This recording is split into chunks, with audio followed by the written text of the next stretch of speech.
Chapter 16. In the 17th year of Pekah the son of Remaliah, Ahaz the son of Jotham, king of Judah, began to reign. Ahaz was 20 years old when he became king, and he reigned 16 years in Jerusalem.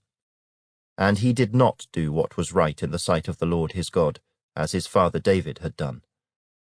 But he walked in the way of the kings of Israel.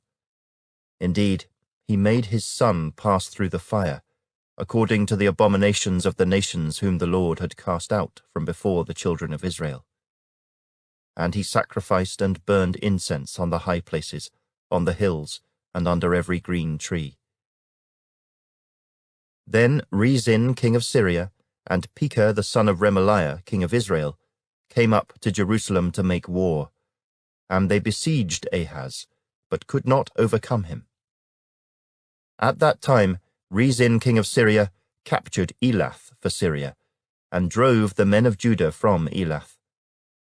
Then the Edomites went to Elath, and dwell there to this day. So Ahaz sent messengers to Tiglath-Pileser king of Assyria, saying, I am your servant and your son.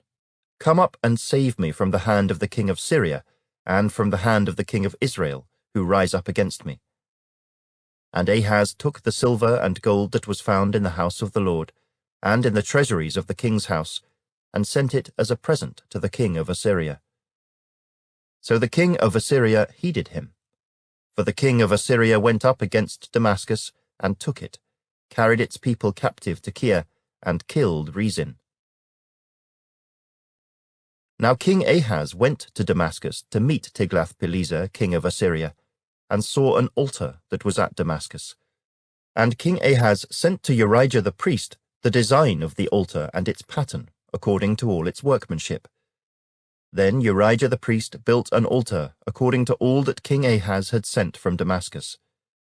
So Urijah the priest made it before King Ahaz came back from Damascus. And when the king came back from Damascus, the king saw the altar, and the king approached the altar, and made offerings on it. So he burned his burnt offering and his grain offering, and he poured his drink offering, and sprinkled the blood of his peace offerings on the altar. He also brought the bronze altar which was before the Lord from the front of the temple, from between the new altar and the house of the Lord, and put it on the north side of the new altar.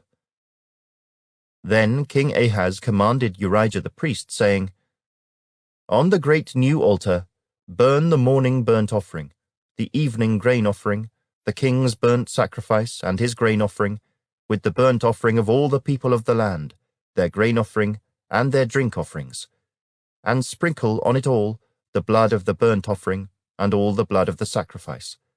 And the bronze altar shall be for me to inquire by. Thus did Urijah the priest, according to all that King Ahaz commanded.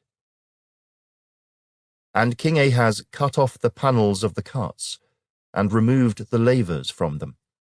And he took down the sea from the bronze oxen that were under it, and put it on a pavement of stones. Also he removed the Sabbath pavilion which they had built in the temple, and he removed the king's outer entrance from the house of the Lord, on account of the king of Assyria. Now the rest of the acts of Ahaz which he did, are they not written in the book of the Chronicles of the kings of Judah? So Ahaz rested with his fathers, and was buried with his fathers in the city of David.